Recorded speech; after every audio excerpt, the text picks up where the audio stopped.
We should be live. Hello, everybody. Welcome to the third Psychedelic Actualization Livestream. I have to learn how to make funny sounds and add music to this to make it more fun. Maybe next time around.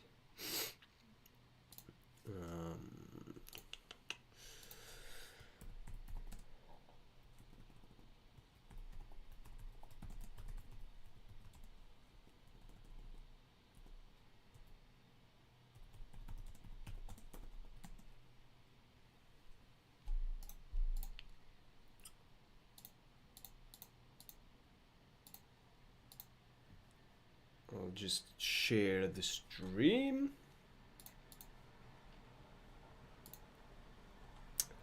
And we should be going. Hey, gay. Que love, hola. Hola, amigo. I've been listening to some Brazilian music, like the Brazilian classics. Oh, such good music. I miss Brazil and Brazilian street music. Very inspired today from the Kambo ceremony today. They were singing beautiful Portuguese songs. That was incredible.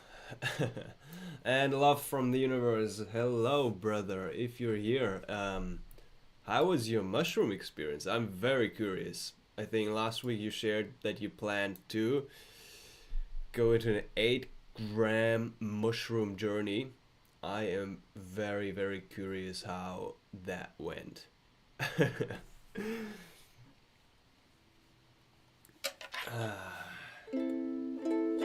learned more medicine songs as well. I could play... No, I can't play really good medicine songs, but some. But like the yeah, I don't know. I want to come up with like Onicaros and something, and also the classic Spanish songs and Portuguese songs. Some of them are just so beautiful.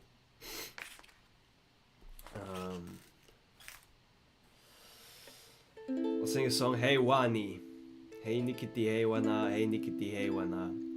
Means it's from North America. Bedeutet means hey brother, hey sister, we're all connected through the heart. Love from the universe. I dissolved into everything. Yes, that's how it goes. But was it pleasant or was it unpleasant? Was it scary? Because I've had some dissolving experiences where I'm like, I am willingly able to surrender into everything. But then some other experiences, there's some like intensity to it that can get a little bit scary. How was it for you? Hey, wani, wani, wani, hey, yo, hey, yo. Hey, wani, wani, wani, hey, yo, hey, yo. Hey, Nickety, hey, wana, hey, Nickety, hey, wana, asse wana, hey, wana, asse wana, hey, wana, hey, Nickety, hey, wana, hey, Nickety, hey, wana, asse wana, hey, wana, asse wana, hey, wana. Hey, wani, wani, wani, hey, yo, hey, yo, hey, wani, wani, wani, hey, yo, hey, yo, hey, wani, wani, wani, hey, yo, hey, yo, hey, wani, wani, wani, hey, yo, hey, yo. Hey,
think that's a beautiful song. Seeing and kind of invoking the interconnectedness of us all, um, especially us humans. Sometimes we feel so separated from each other, and we only feel connected to specific people we admire or love or have a connection with, but then we fall into judgment for many other people. And this song is just like invoking the awareness of this deep connection, that no matter where we're coming from, no matter where we're going, no matter what's our background, we are all connected. We are all loved. And we are all one big family, truly. Love from the universe. Then I felt peaking. I just got my tent in the blankets. It was a bit scary, but everything went good. I'm glad. I'm glad everything was good. Yeah.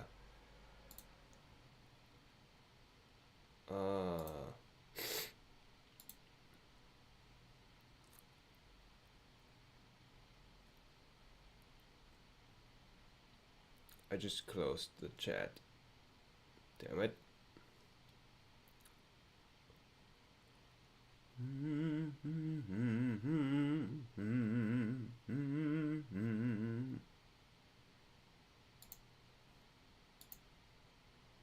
What happened? Oh my god. What?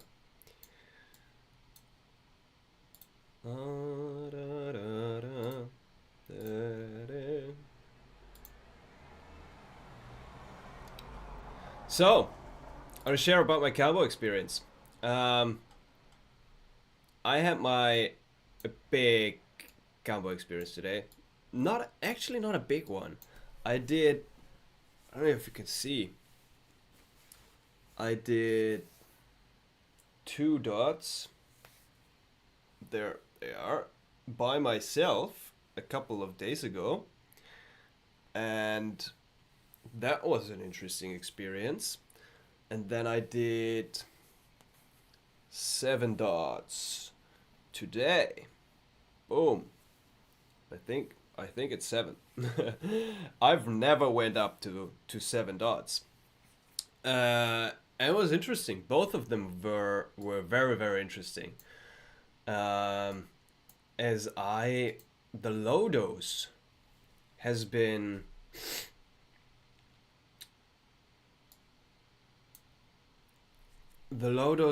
very interesting. I had like 3 dots before, but I was having like Kambo usually always for me was very hard, and I am suffering a lot.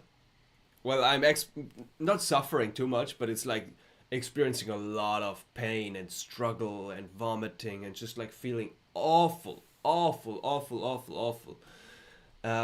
With the low dose experience, it was interesting that it just heated up my body.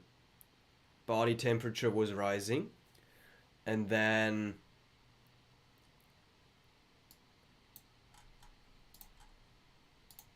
I'm still trying to figure out this stream thing, sorry. Body temperature was rising, and I feel a pressure in my head, and then that was it. And afterwards I felt very energized, very present, did some rapé, did some breath work afterwards, and I felt just so energized and so good. Without vomiting, nothing, not even nauseous, not really. Once I had the feeling to maybe vomit a little bit, but that was it. And that was incredible. And then I felt energized also for the day afterwards. And then, because I was sick, that's why I'm doing the Kambo at the moment, because I'm trying to get rid of this sickness, or transform it, or however you want to call it. And it was working fine. Then I went to an ecstatic dance, danced my ass off, had a beautiful time, and afterwards the day was done again. I was back into my weakness and my sickness. So that was fine. And then today I did a proper dose, 7 dots, properly facilitated as well. Um, Usually I hate drinking the water, I'll have to say. And also before the ceremony, I was like, oh, I don't know. Last proper Kambo ceremony was probably a year ago. I have a YouTube video up where I filmed myself doing it. And I didn't know if I really wanted to do it, but then the core intention was just like so strong to try it out because I'm sick for such a long time now, and just to see what's gonna emerge out of this and come out. So I did go into the campus ceremony, did drink the water. The water was actually not too bad. I think if I do have to drink, like my maximum of drinking, I can just drink like 2 liters maybe. That's my maximum, and then it's like I feel so nauseous just from the water. Uh, it's bad. It's really bad. So in my first Kambo experience, I drank the water and then I overdrank the water. I tried to drink like the 3 liters or whatever they tell you to drink. Each facilitator is also very much different. Uh, and I vomited out the water before I did the Kambo in my first ceremony. So I didn't even had enough water in there, and then I was vomiting also heavily, and my face was so swollen afterwards for like a week, not even a day or two, but for a week I could like, my lips and everything was just swollen so badly. But here it was not as bad. It was fine. I could just drink the water and then do the combo. And then the combo was also very interesting. So it came on very fast, very strong, very intense. I purged out the water, and then I purged out some yellow, nasty, more yellow stuff. Very interesting to observe what just comes out of your body. And that was about it. And I thought I was gonna vomit more. I thought I was gonna purge more. I thought it would be horrible and horrendous and a lot of struggle. But this was actually my first Kambo experience. And then I was just sitting there and I was enjoying the music. And actually, I could feel it rush through my body. And I could enjoy the experience. So I kind of went on a little inner journey, even um, emotionally, spiritually. I was kind of in a small inner journey without having to struggle so much, which was new for me, very very unexpected, because usually the other times I did the combo, it was brute force, it was hardcore, it was a lot of struggle, like thinking like, please God, please just let this experience end.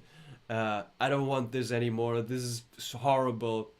Kind of really the training ground for pain is inevitable and suffering is a choice of like really, but it was hardcore training in the last couple of experiences.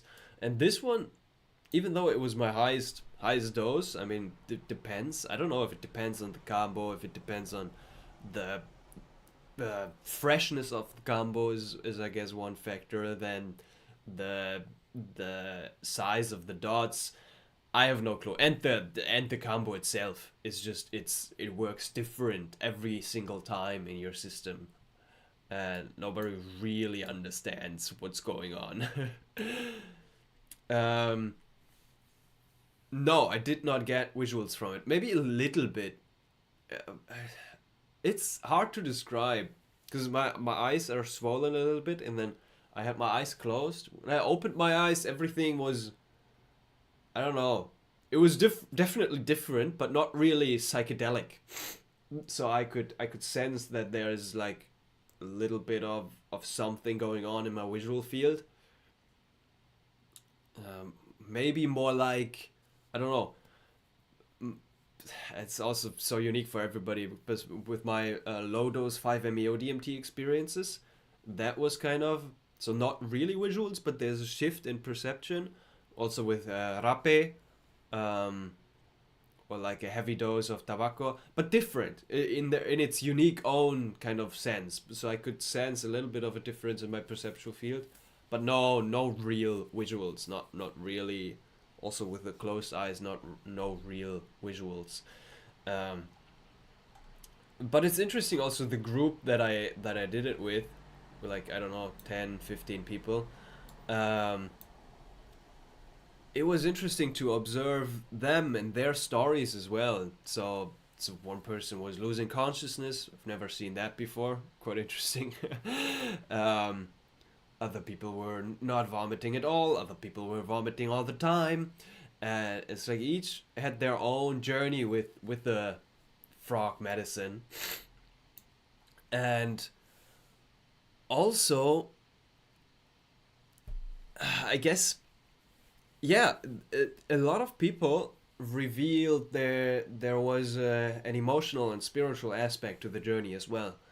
So they shared of like opening up about something from the past, something that's present for them at the moment, even like going a little bit into transpersonal territory and sharing kind of not visions but like perceptions and feelings of working through collective stuff from the collective of humanity, which was also very interesting. Because for myself, it has always been just physical, um, and even in the experience, it was just physical. So a lot of purging, a lot of I don't know bodily sensations and everything. Uh, and then after the experience, most of the time for myself, I have to say, it didn't really. I couldn't really notice the benefits. So I was just like I was suffering, and then the suffering was over. I was drained, maybe. Sometimes I was drained. Sometimes I was a little bit more energized afterwards. But then that was it. Um, and I had no clue like what it would do for me, and I'm even doubting like if this is the right medicine for me to explore a little bit further because I don't see any benefits. Now I'm curious if it will what kind of benefits it will have in the coming days. With the low dose, it was interesting to see that it did have immediate benefits on my energy, and also now it's interesting to explore and just be aware of these emotional and spiritual realms of this very interesting Kambo medicine journey, uh, which have never been really present for me. Just now they kind of emerged a little bit more. Um, and I don't know I don't know if I like them. I do like them. I do like them more than the horrible suffering and struggle. Um, it's such an interesting one. It's such an interesting medicine. Some people do enjoy it a lot. I never enjoyed it. Today, I did enjoy it a little bit. I have to say, I am kind of getting the taste of it and understanding why people enjoy it. Hey, Flo, Flo Zora, is that you, Flo? Good to see you. Where did you take the journey? In my city. Um, I'm getting more connected here, and it's fun. There's these people doing these kinds of crazy things. So yeah, in Germany, in the city where I'm located, and yes, with a guide. And how did I know and encounter this person? I'm just like connected to some people here, and then they were inviting me to their little house where some people from the Netherlands came by and facilitated. And they're coming by every once in a while and are facilitating Kambo. And that's about it. That's how I got to know about it. I was just trusting these people and these recommendations, and it was beautiful. Those it was a man and a woman, and they were trained in Brazil or also had their like 10, 15 year of training or journeys and interesting experiences. So and I connected with them as well. So beautiful, beautiful people. Um, Singing these Brazilian medicine songs or Portuguese medicine songs. That was beautiful, and then it was just like in a normal room, so nothing like it's nothing too special. It's like it's very common. You just drink the water, you connect with everybody, everybody gets the dots, everybody is purging together, and then afterwards a little bit of sharing, and that's about it. And I like it that way, kind of. It's not making something too big out of it, but also still respecting kind of the medicine. And the low dose, I don't even have to go to ceremony, I guess, because I have my own little Kambo stick here. I went into the jungle and searched for the frog, and I have another stick here as well. And with these, that's how I did the low dose. Like, just I'm trying to learn it myself, right? So as I don't have a trainer, I don't have somebody who's guiding me, or I could I guess ask people and search out for a trainer and a mentor in Kambo facilitation, which I might do if I plan to start facilitating, but for now I'm not planning to facilitate. But it's not that difficult. You have the stick, you put a little bit of spit on it, you mix it so the frog venom gets loose a little bit. You you scrape it off, make some balls, then you light this stick, you burn your skin, put it off, clean it a little bit, and then you take the venom, put it on there, and that's about it. Then you feel the effects. So it's not that difficult. I guess the thing with the higher doses, I wouldn't recommend, or I wouldn't want to do them alone, because it can get very heavy and it can get very difficult. And now that I know, like, you can even lose consciousness at times, or get cramped together, or whatever the process might be for each individual. It's like, it's so unique and you never know. So I guess it's good to have somebody there that you trust and that has sourced the frog venom and the poison ethically.Ethically. Yeah, but that's about it. Also, how's your sickness? Did you feel it influenced the experience in any way? Yeah, that's why I went to the ceremony, and I also went for the 7 dots, because I wanted to get rid of the sickness. I can't really say. So with the low dose, as I shared before, I don't know if you catch that, it did energize me a little bit, and I felt energized instantly after the experience and 1 or 2 days afterwards, which was amazing. And then I pushed it a little bit too far, went to an ecstatic dance, and had a crash the day afterwards and had to rest fully again. I'm still having the coughing, I'm still having sniffles, my nose is blocked, I'm having headaches. So, and after the Kambo today, I don't know. I'll see and observe it in the next couple of days, I guess. I didn't purge out too much. I was expecting to purge more nasty stuff out to get rid of whatever is in my system, but it was just a very short purge. But yeah, that's why I did it. I really wanted to know if it would help with the sickness, and I'll have to see. After the ceremony today, I ate something. My stomach is still a little bit upset, or was a little bit upset. Had a nasty shit. And also I felt a little bit tired and exhausted, so I took a good 2-3 hour nap. But now I feel fine.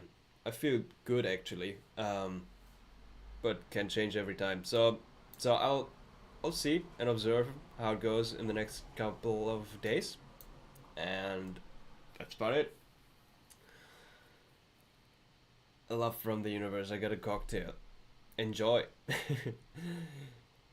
You got the poison from the frog yourself. What's that's sick? How do you gather that? You just rub the stick on the frog. That's no. It was a fascinating procedure. Actually, I want to do a video about it maybe one day. No, I was near Iquitos in Peru for an ayahuasca retreat, and me and my friend, we kind of met this guide. I don't know how, actually. We met this guy, and we went with him to be in the jungle for a little bit, and just like go deep into the jungle for 2 days or something. Crazy experience. That in and of itself. The small river, and then there's just nature, and there's so many mosquitoes that you just like. I was one big mosquito bite Like my body was covered in mosquito bites. So the jungle in and of itself is insane. And then we kind of found out that he had his grandfather or his father is like an ayahuasquero, and has done a lot of medicine, and he knows, like, he feels so home in the jungle. And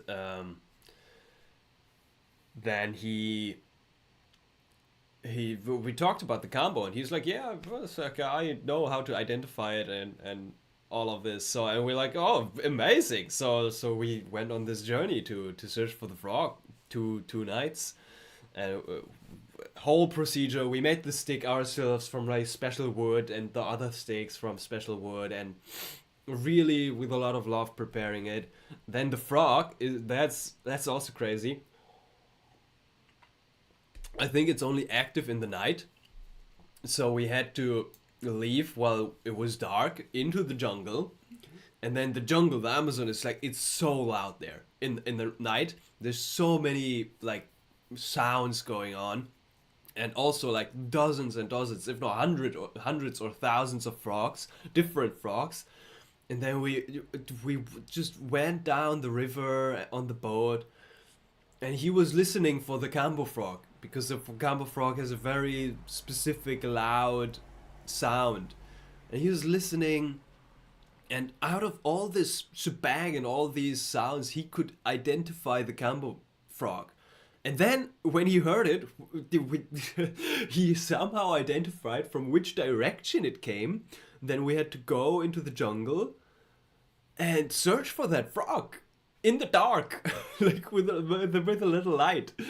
And it was crazy. It was absolutely nuts. To be in the Amazon at night searching for this frog, and you're like, is this a frog? No, this is a snake. This is a spider. This is and then eventually, sometimes we found some nights we didn't even find the frog because it was so difficult to find. And then sometimes we found one, but then they escaped, or they are very beautiful creatures. Actually, they are like very big and very calm, actually, and they just radiate out a beautiful presence. Imitate the sound of the cup. I don't remember, actually.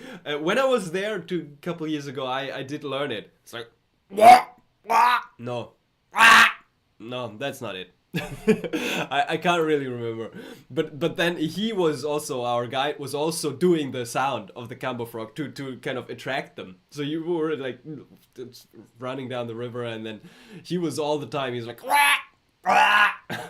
so the frog could hear us and was attracted to us. I don't know, but somehow we found a couple once, and then you knot them.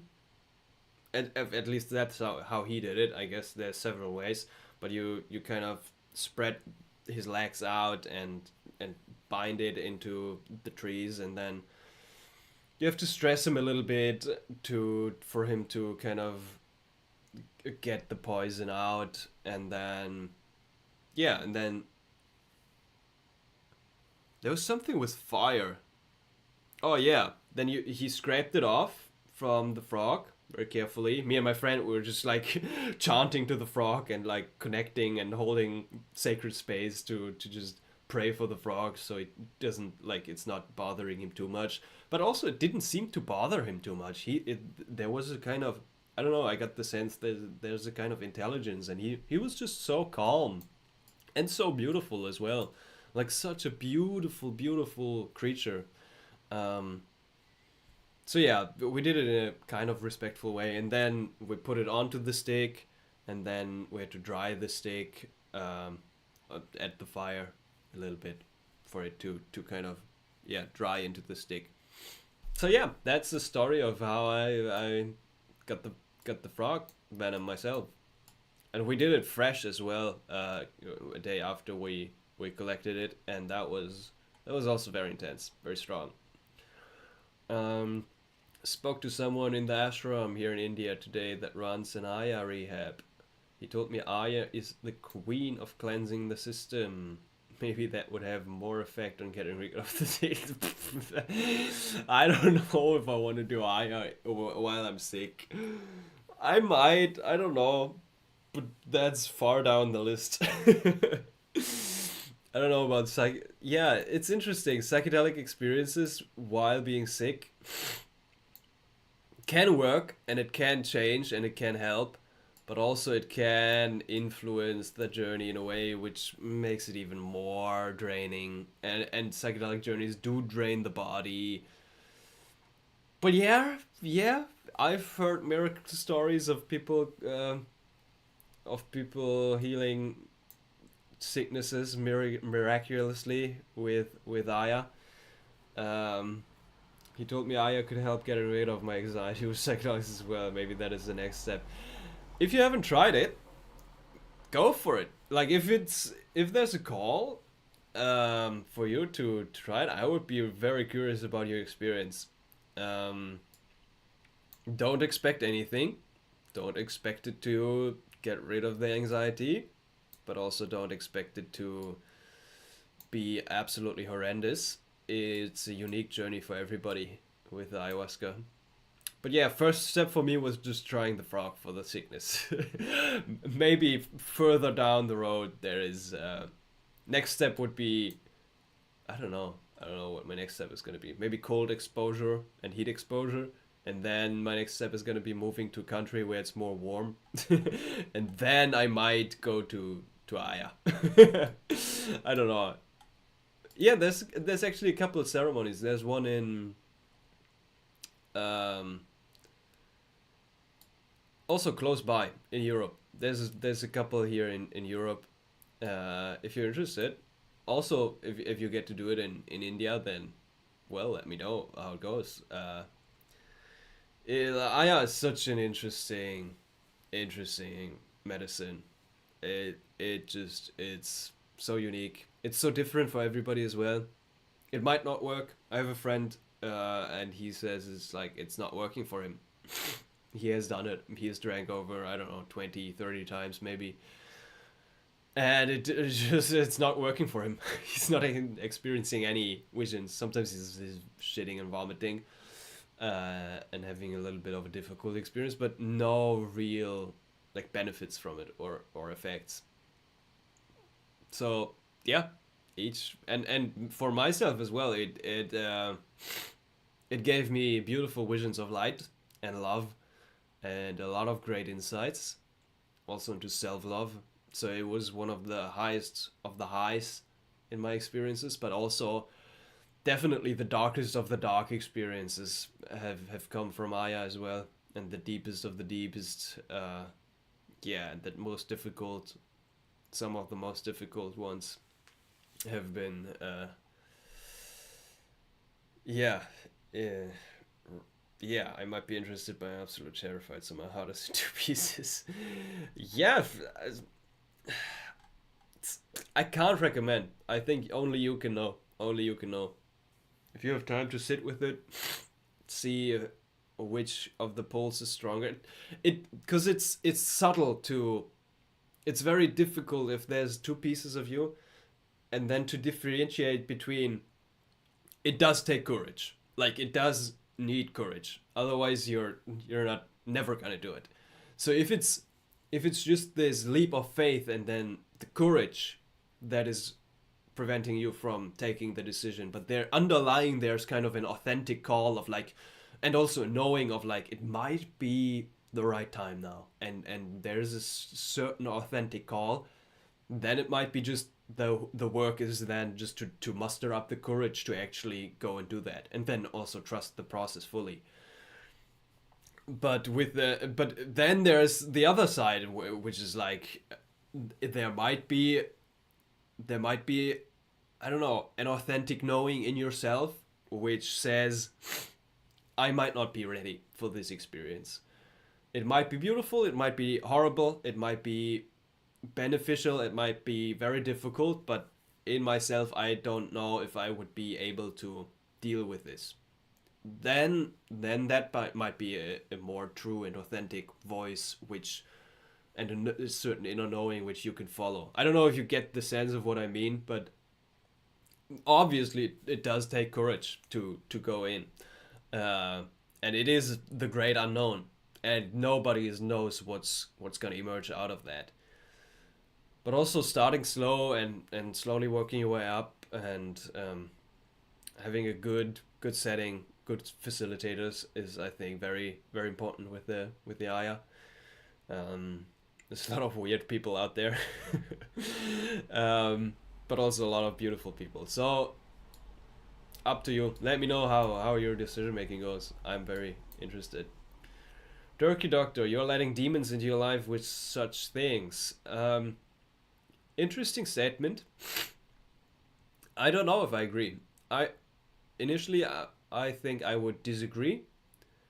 Um, if you could expand a little bit on like how that works, because it's such, you do inevitably open yourself up when you're in very like high dose psychedelic states, and there might be heavenly experiences and there might be demonic experiences, but uh, yeah, I don't know. Uh, how do you know afterwards that you have some negative entity or demon attached to your life? And is it inevitably going to be a demon that you open yourself up to, or also heavenly divine presence that you can invite into your life and that you can integrate more fully? Is it necessary to attach demonic force into your life with those things, or is it different? I find it difficult to differentiate between those, and then also to be aware after the experience of like what in my life is now different because of some demonic experience or demon attaching to my life. And I don't even know the definition of the word demon, so I can't really agree or relate with that statement. But interesting statement. I would love to hear more about your perspective. Love from the universe. People through spiritual practices open up the third eye and start seeing demons, not possessed, but seeing their unhealed parts. Yeah, that's one possible perspective, I guess. Of like what is known as the shadow. Um, and that's what kind of the psychedelic work is, right? It's like everything comes to the surface, and you are going to be faced with loving, or kind of the mission for myself is loving all parts you haven't loved yet about yourself and about reality and consciousness. So if there's from our perspective a humanly perceived dark force or demonic force, then that might be just something we haven't accepted as or loved as something that is part of consciousness. And this is, and then yeah, this is kind of the purification. This is kind of the journey of like going into all the parts we haven't accepted and embraced yet of ourselves. But then there's also the perspectives also of the shamans and everybody, that there's actually, on the ultimate level it might be all one, but on the relative level you might want to be careful, if you are, yeah, I don't know, opening yourself up to some spirits from other realms or from brujos or whatever. Is like we don't know. We're like psychedelic novices here in the West, at least a lot of us. And also in these, and everywhere. I don't know. Like, I think nobody really knows what's going on. It's too strange. But yeah, demons as not of unhealed, seeing demons as unhealed parts of ourselves is a possible perspective. Shaman, Saipul, Kambo is a powerful medicine. Yes, I agree. Gary Lee, man, good to see you here, brother. Beard's looking solid, man. Yeah, I'm getting there slowly. I don't know. I don't know if I should keep it or just let it grow out even further. But I kind of like it. It's fun to have a beard. First time that it's that long. And thanks for the donation, brother, man. Thank you. One love. That one love. I like your statement of one love and repeating that over and again, because it is one love. That it just pinpoints the truth of existence perfectly. It is one, and it is love. It is one love. Everything is, all the demons, all the angels, everything is one love. So amen to that. Also, I enjoyed your video about the AI. I might want to talk about a little bit about my perspective, even though I don't really have a perspective on it because I it's just too crazy. But first, Flo. Every psychedelic experience has been traumatic the last 2 years, so there is a voice saying just stop, but there's also a voice saying try higher to get over the trauma. It is the only way. Yes, and both might be true. I don't know. Like, I'm resonating a lot with that statement that you just shared. Every psychedelic experience has been traumatic in the last 2 years. Okay, not too much. That sounds very heavy. Like that does sound very very heavy. Um, and but what I've noticed for myself is that in the last years, each ceremony and each psychedelic experience has been getting more difficult. Not all, but the majority of them has been very difficult. And also I've also had some, I don't know if it's traumatic experiences. I don't know if I would call it traumatic experiences, but experiences that have left scars in me. And ayahuasca is one of them that has left a deep scar. But then that goes back to the demonic force as unloved parts of ourselves. I think there is a certain truth in that as well. What I feel for myself of like ultimately what all of I'm curious about what did your traumatic psychedelic experiences reveal? What made them traumatic, in a sense? Because then it gets a little bit more interesting to kind of discern between the voice saying just stop and go live your life without these crazy traumatic experiences, which might also be just a way. I think it's a solid way for many people, um, or then discovering the nature of the trauma and diving deeper into it with specific medicines, which might not be easy, which might be also very very difficult in a sense. But for myself, with these difficult, sometimes even traumatic experiences, I think overall, even though they have humbled me to the ground, um, I get a sense of this experience being necessary for my path. So experiencing infinite sickness on ayahuasca, facing my own death. I was never aware of my fear of death, and then through an intense ayahuasca experience, I was like, my God, I'm afraid of death. I'm afraid of dying, at least, and not fully ready to let go of my consciousness and my awareness itself.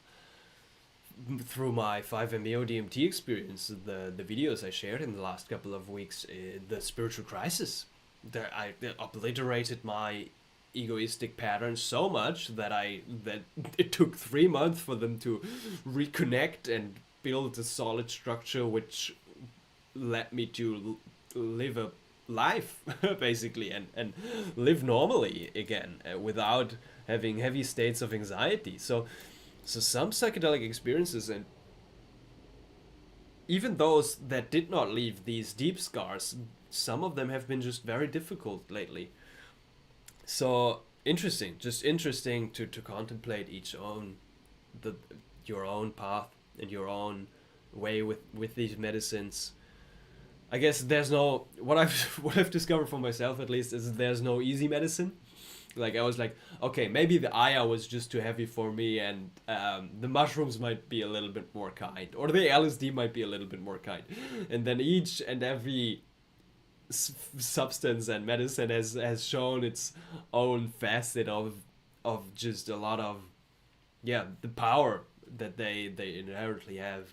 And as you journey deeper with each of them, all and you do this work like properly in proper settings, and you just work through your own stuff, it's gonna be inevitably you're gonna have difficult experiences or challenging experiences at one point or another.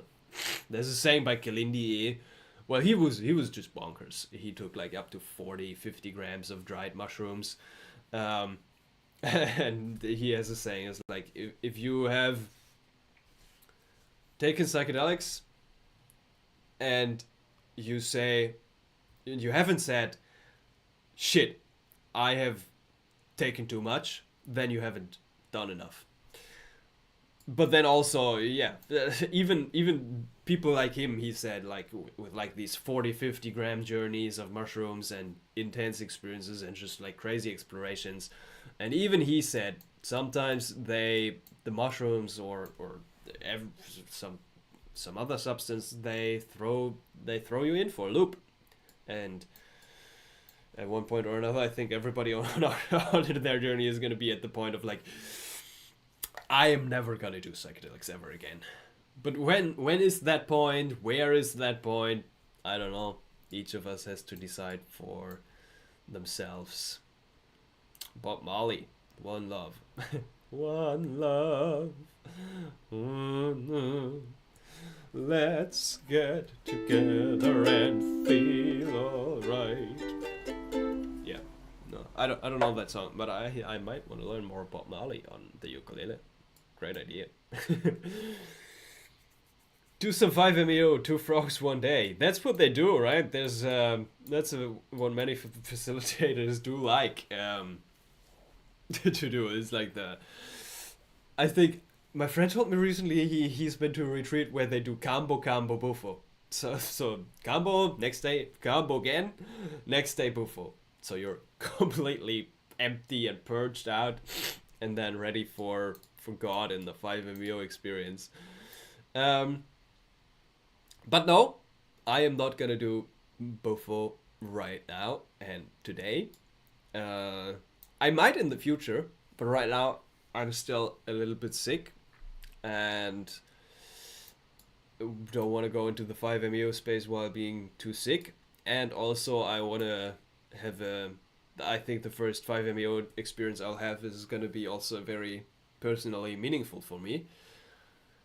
And I would have to take a leap of faith and muster up a lot of courage to go into my next 5-MeO journey because of my last one. Because these last experiences led to me being blessed to have this spiritual crisis and spiritual emergency and being in this intense state of consciousness for over 3 months. So, good idea, Vince. Maybe next time around. Maybe next time around. Yeah, man, the 5-MeO DMT. Oh, man. I don't... It's also such a tricky one. It's so intense. And it at points gets so intense that you lose consciousness. And then when you lose consciousness, you're there. You're in this space. At least that's how it is for me. Letting go of awareness itself, not even being aware of being in that space, and then coming back from this space of truth and nothingness. Insane. Absolutely insane. 5-MeO DMT, 5-MeO Frog is a cool pet, the Bufo Alvarios. Yeah. I don't know if I would want to keep one as a pet. I don't know, the concept of pets is kind of a little bit weird to me. If it might be a rescue frog and being able to give him a good life and enough freedom, then I might. But I've seen some people and heard from some people who I don't know, keep these frogs as pets. I think I wouldn't want to keep one as a pet.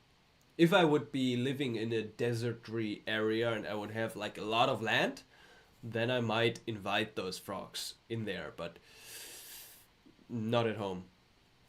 And even some people who do keep it as a pet and nurture it and just love it as much as they can, even those people, some of them just still work with synthetic 5-MeO DMT.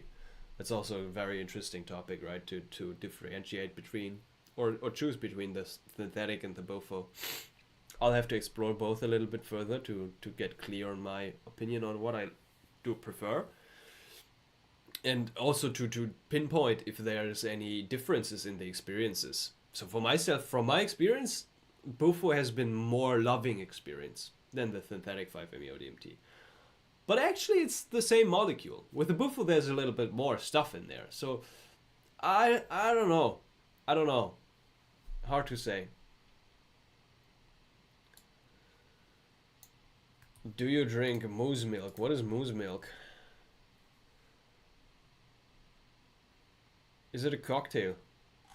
It seems to be a cocktail. I like cocktails, but no, I haven't. I don't drink moose milk. Not at least not in the last couple of years. Not not drinking too much alcohol at the moment. Actually, I don't drink at all. Sometimes like every couple of weeks a beer. Ayahuasca was a hard one for me too, Vince. Yes, Vince.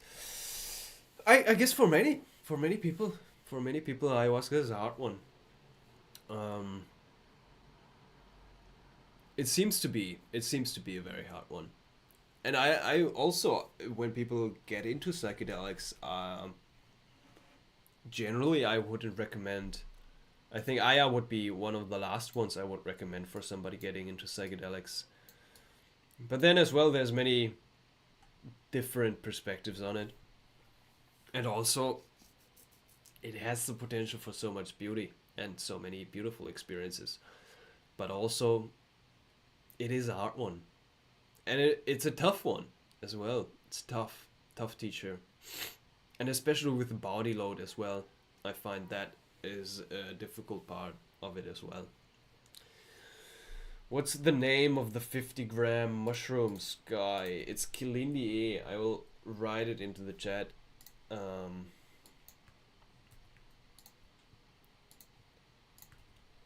That's his name. What was the dose of your previous 5-MeO trip? Yeah, I agree. I did a small dose for the first time. Always been between 20 milligrams and 35 milligrams, but was surprised at how strong 10 milligrams can be. Guess it's all about intention set and setting. Yeah, it is about intention set and setting. My previous 5-MeO trips. And your dosages, I guess, I reckon you meant... Do you mean the Bufo? Or do you mean the synthetic? Because with the Bufo, I go up to 80 to 100 milligrams if I aim for a breakthrough. And then it's also a matter of like vaping it properly and inhaling all that smoke. I think I go up to 80 to 100 milligrams with the Bufo. On the other side, with the 5-MeO DMT, it's the synthetic one. I did a small dose for the first time. Did you do 20 milligrams to 35 milligrams? I think that's way too much, no? I think 15 milligrams is, or 15 milligrams is like a breakthrough dose. Isn't it? I'll look it up. Yeah, 20 milligrams is like heavy. 15 should get you there with the synthetic ones. So I don't know what about the 35 milligrams you might mean snorting or plugging. But vaping 10 should be like 10 should be plenty. I had my first synthetic 5-MeO DMT experience with 1 or 2 milligrams, and I could feel it coming quite strong. So it's active in very, very low doses. Very low doses. And 10 is like, that's up there. And 15 should get you properly vaped in a vape pen. Well, with the vape pens, you can't really say how much milligrams you vape if you have the solutions. But otherwise, vaping vaping very carefully.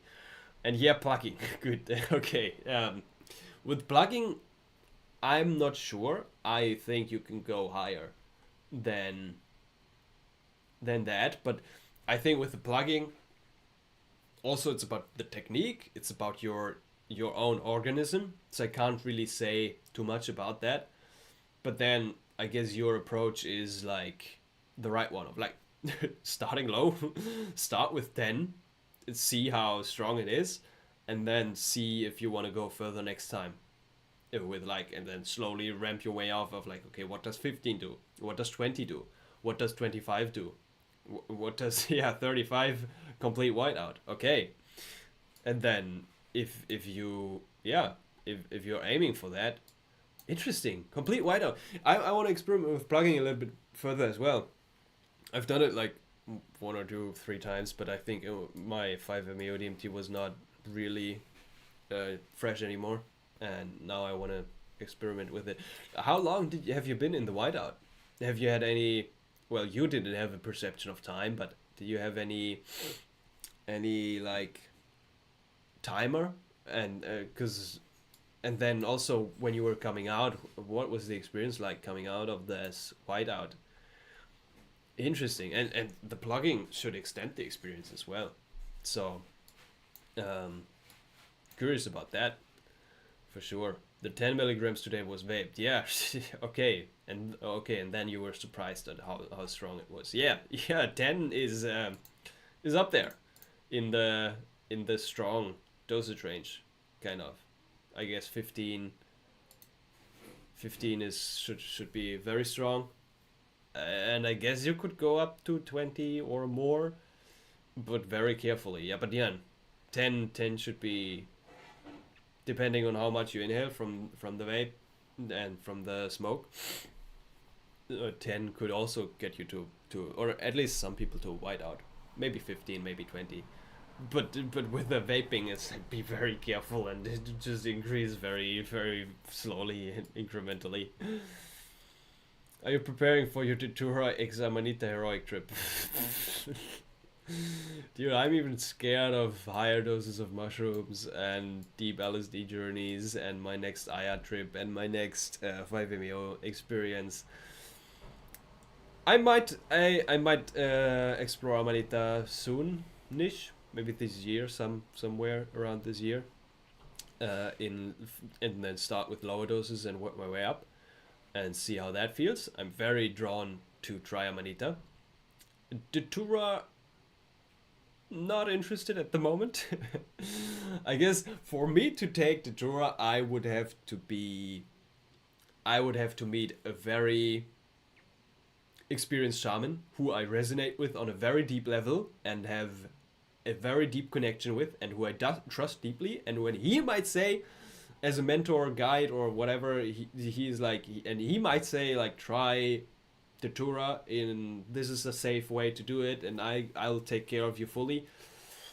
I might, not sure, but I think that's years down the line. That's not gonna be no now. But yeah, Datura and Amanita. Yeah, why not? Why not mix it both and have a heroic trip? I'm curious if anybody did that. If anybody would as crazy to do a heroic dose of Amanita and a heroic dose of Datura at the same time. I think it might be one of the most dangerous things you could do. Try microdosing it first, then take 15 grams dry and then 25. Yeah, that's what I'll try. Sure. Okay, guys, I think we're at the hour, and I feel my energy decreasing. I feel hungry. I am still like in the fasting mode a little bit. I had my little smoothie and some food, but definitely not enough today. I enjoyed it. Thanks everybody. I'll answer the comments coming in from you, Vince.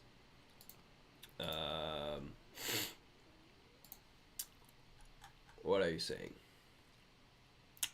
I didn't time it. The whiteout was very intense. It was like a rocket launching with intense energy until the point of dissolution or zero self-consciousness. I dissolved in the ocean and only noticed I was gone when I came back. Yeah. Wow. Incredible blessing. Did you get anything out of the experience? Did it leave something for you in your state of being afterwards? Um,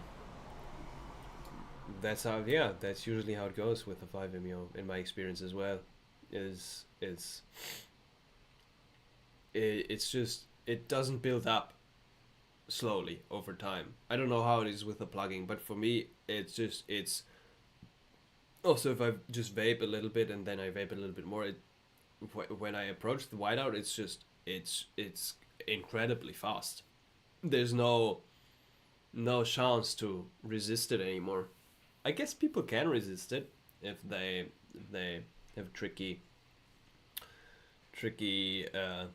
dosage, and doesn't quite get them there, and then they resist it, and then they also don't have the proper set for the experience.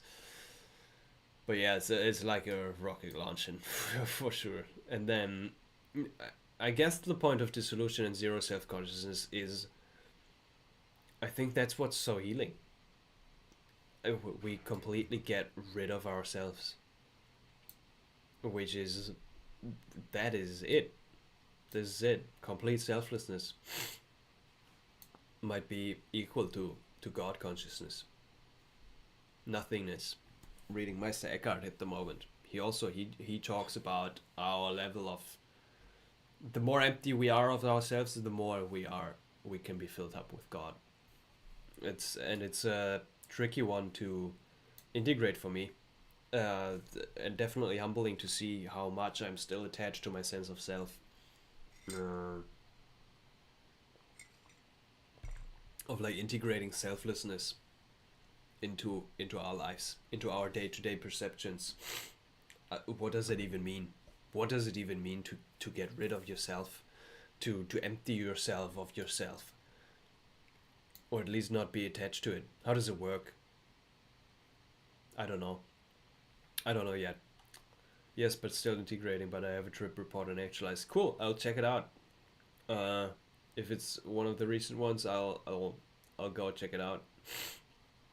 Go rest and eat. Nice seeing you. Yeah, thanks for joining. Appreciate it. I think those live streams here are so fun. I really enjoy hanging out with all of you guys, and everybody just jumping in and showing up and commenting, and it's fun. I didn't expect it to be that much fun.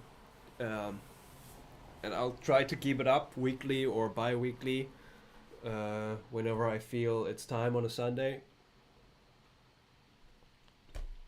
to go for a live stream. It's always beautiful to hang out with all of you. So yeah, thanks everybody for joining. Thanks Gary for the donation. Beautiful. If anybody wants to talk, you can book a free one-on-one call with me. I just love to have conversations. The purpose of the call is to talk a little bit about my coaching practice as well.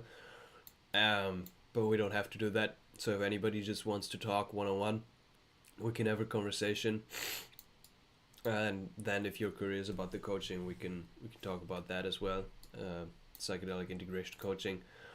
Otherwise, I'm excited. I'm running out of videos. Usually I have videos prepared and I pre-record them and have them ready. Now I'm running out of videos. I don't have many anymore. Actually, not at all. So I'm excited to produce more as well and get into shooting videos. If you have any recommendations on what you want to see, let me know. I might do a community post as well and ask you guys what you want to see me talking about. But yeah, always fun these live streams. Blessings to everybody. Much love. Enjoy your day. I'm gonna go rest and eat and integrate this Kambo experience a little bit more. And yeah, we'll see each other next Friday, I guess. Much love.